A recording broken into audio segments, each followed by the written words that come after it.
O ligado e o quebrado Wiki, o quebra-correntes. Trecho retirado do livro de Guerra e Ruína. Esta história, disse Teren, olhando para o horizonte, é diferente das outras. Pois eu não sou apenas o narrador desta história, sou também o seu observador, e para contá-la, preciso voltar ao ano 3054 depois da perdição. A guerra de Varsund assolava o mundo há 4 anos, e incêndios devastavam Gil-Satemidavin. Teren moveu a mão esquerda no ar, enquanto a direita ainda segurava firmemente a taça de vinho. Agora que Kalin podia tocar a centelha, ele conseguia ver os fios de ar e fogo que Teren manipulava para soprar uma rajada pelo pátio e enviar chamas tremeluzentes pela noite. Ser capaz de ver os fios deveria ter diminuído um pouco o encanto, mas, de alguma forma, não o fez. As cidades de Torebon, Alin, Kald, Eve e Ailia estavam todas sob o controle dos Varsundi. A planície de Artin era uma vala comum. O rio Dornan corria carmesim e Carvalho praticamente havia concedido a vitória, deixando Ilhanara para lutar sozinha contra o poder do Alto Lorde Raisigarrin e os exércitos Varsundi. Teren tomou um gole de seu vinho, deixando o silêncio se instalar. Os Varsundi eram implacáveis. Raisigarrin não era apenas um dos maiores estrategistas vistos desde antes da queda, como também tinha 3 dos melhores guerreiros que Varsund já produziu em seu círculo íntimo. O feroz e renomado general Durin Longfan, cujo nome deriva da enorme espada que empunhava, jamais perderá uma batalha. Taran Shadesmiri era amplamente considerado por alguns o maior espadachim de toda Eferia, e dizia-se que Aliasar podia esmagar a cabeça de 2 homens com um único golpe de sua massa.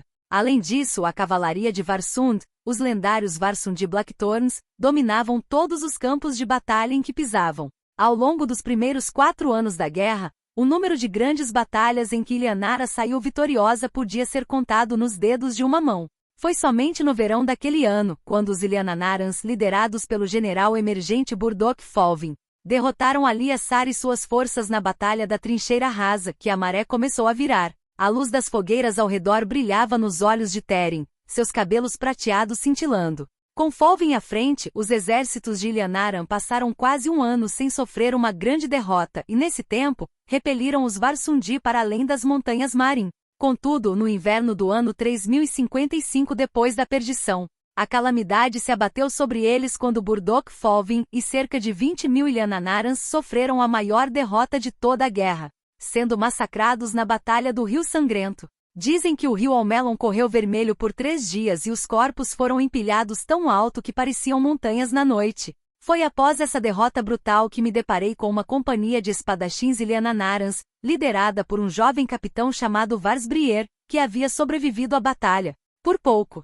Teren endireitou-se e ergueu o braço, e Kalin pôde ver os fios de fogo, espírito e ar entrelaçando-se ao seu redor, atraindo a luz. Foi ali, no silêncio da noite, sob a copa do Olmo a oeste de Alin e do rio Almelon, que contei a Vars e seus companheiros sobreviventes o motivo de terem perdido a Batalha do Rio de Sangue de forma tão esmagadora. O motivo pelo qual os exércitos Varsundi sabiam que eles estavam vindo. O motivo pelo qual 20.000 almas foram enviadas para jantar nos salões de Ashiron. Teren parou, observando todos os presentes atentos às suas palavras, enquanto as fogueiras crepitavam na noite. Raisigarrin e os Varsundi haviam capturado um deus. Ouviram-se exclamações de espanto, principalmente entre os rebeldes que vieram de Berona. Os elfos e muitos dos Hakina mal se mexeram. E pelo canto do olho, Kalin viu Baldon e Aneera baixarem a cabeça, colocando as palmas das mãos direitas sobre as testas. Muitos de vocês conhecem o panteão em Karan, os deuses anciãos, Varin, Eraia, Eliara, Ashiron, Neron, Afaizir e o temível Efialtir. Vaias e assobios ecoaram, a multidão entrando na brincadeira teatral de Teren. Mas quando os humanos chegaram às nossas costas no ano 300 depois da perdição, trouxeram consigo seus próprios deuses, deuses menores, deuses de carne e osso, Fenrir, o deus lobo. Teren ergueu as mãos, tecendo fios de fogo, ar e espírito. As chamas da cratera irromperam para a noite, tomando a forma de um lobo uivando. Valin, o servo. Teren gesticulou em direção a Varton e alguns de seus Valin Angan, o fogo atrás dele se transformando em um servo em investida. Vetir, o falcão. Borna, a ursa. Kaigan, o gato. A cada deus, Teren moldava suas formas a partir do fogo, deixando-as desaparecer na noite. Dizem que cada um era tão grande quanto um dragão, mas podia mudar de forma para imitar a nossa. Com seus deuses vieram os druidas e Teren olhou para Baldon e Aneera. Os Angan. Todos os olhares se voltaram para Baldon, a Neera e o Dvalin-Angan, enquanto sussurros ecoavam pelo pátio. Desde antes que os deuses anciãos dessem vida aos elfos, aos dragões e a todos os outros que conhecemos em Eferia, os deuses menores vagavam pelo mundo conhecido. E nesse tempo, os Angan, moldados à imagem de seus deuses patronos, protegeram e serviram fielmente. No verão daquele ano, Raisig-Garren capturou o deus lobo Fenrir, e ao fazer isso, forçou todos os Angan do clã Fenrir a cumprirem suas ordens. Contra a vontade deles, foram forçados a massacrar e assassinar, agindo como monstruosidades no campo de batalha e assassinos na escuridão. Mas o mais importante, sua capacidade de se comunicar instantaneamente a grandes distâncias deu aos Varsundi uma vantagem incomparável. E então dei a esses guerreiros Illianara uma escolha. Venham comigo, ajudem-me a libertar o Deus Lobo, e ao fazer isso, auxiliem sua nação muito mais do que jamais poderiam no campo de batalha. Ou tentem a sorte voltando para casa. Apenas 4 escolheram ficar, e entre eles estava o capitão Vaz-Brier. Nos 3 anos seguintes percorremos Illianara, Varsund e Carvaun, buscando respostas e auxiliando os exércitos illianaranos sempre que possível. Fomos nós que afundamos a frota Varsundi na Baía da Luz, esvaziamos os cofres da mina de ouro de Elnar, provocamos a cascata em Torebon e acendemos as grandes fogueiras de Balmar. Mas um a um, aqueles que se dedicaram à causa perderam a vida, até que restaram apenas Vars e eu. Teren esvaziou sua taça de vinho, fazendo um gesto para que Dan lhe passasse a sua, o que ele fez com um sorriso radiante, encantado com a história. O elfo tomou um gole, depois se agachou, mantendo o olhar fixo em Kalen e Ain. E deixe-me dizer, eu consideraria Vaz-Brier tanto um irmão quanto um amigo. Ele era sábio, atencioso, carinhoso e apaixonado. Mas também se irritava facilmente e protegia os seus com uma ferocidade que raramente vi. Vars não era um mago. Não era um Draleid nem um ser de poder místico. Era simplesmente um homem, mas um homem cuja lenda não contada era um crime em si mesma. Seu nome deveria ter sido cantado por toda Illianara. Deveria ser lembrado com admiração e reverência, como os grandes mestres espadachins da antiguidade. Pois foi Vars-Brier quem matou Durin Longfang em combate singular e rompeu o cerco de Argona. Foi Vars-Brier quem derrotou Taran-Shadesmiri na batalha por Vaerlion. E foi Vars-Brier quem pôs fim à guerra de Varsund. Os pelos dos braços de Kalen se eriçaram, sua pele formigando. Havia tanta coisa que ele não sabia sobre seu pai.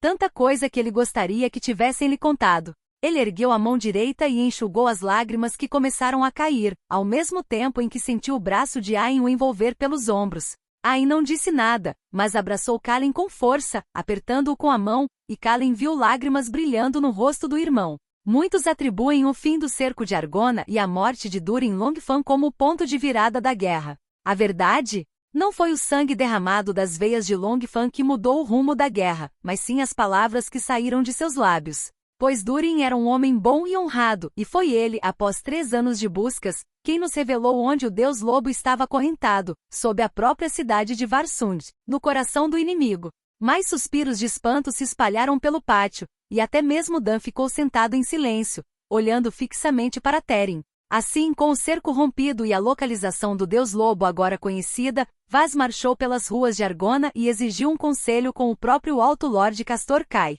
E quando o conselho foi concedido, Vars exigiu que Illianara marchasse sobre a capital de Varsund ao amanhecer do dia seguinte. Quando Castor Kai riu em sua cara, Vars jogou no chão a ensanguentada espada de Durin Longfang, e o tom de Castor Kai mudou. Conversamos nós 3, junto com os generais mais confiáveis de Castor Kai, noite adentro, e ao amanhecer cavalgamos para Varsund com 50.000 espadas às costas.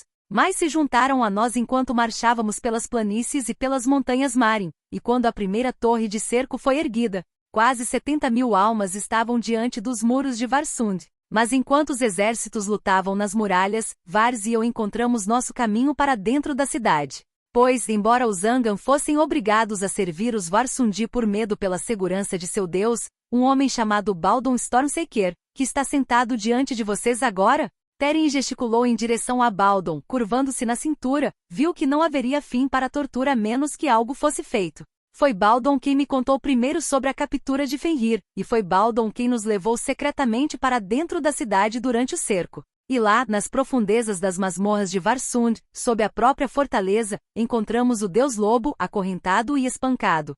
Com uma coleira marcada com runas em volta do pescoço, rios de sangue escorrendo de onde o vidro estelar havia cortado sua carne.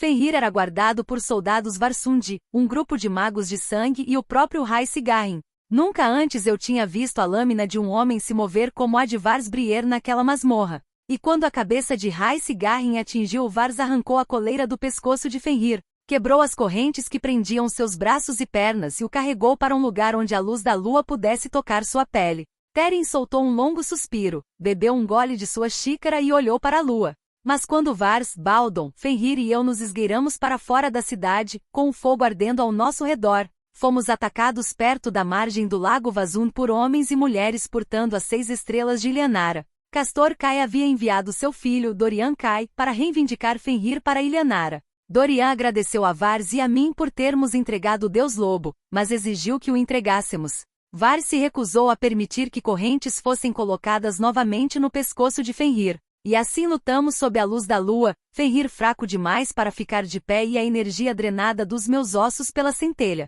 Mas Vars era um homem possuído. Ele lutou como um deus entre os homens, Baldon ao seu lado, e alimentou a terra com o sangue daqueles enviados para buscá-lo. E daquele dia em diante, os Angan do clã Fenrir juraram sempre atender ao chamado de Vars ou ao chamado de seu sangue. Pois ele havia libertado seu deus Fenrir e, ao fazê-lo, os libertou do sangue e do assassinato que haviam sofrido. Forçado a isso, ele havia se tornado o quebrador de correntes.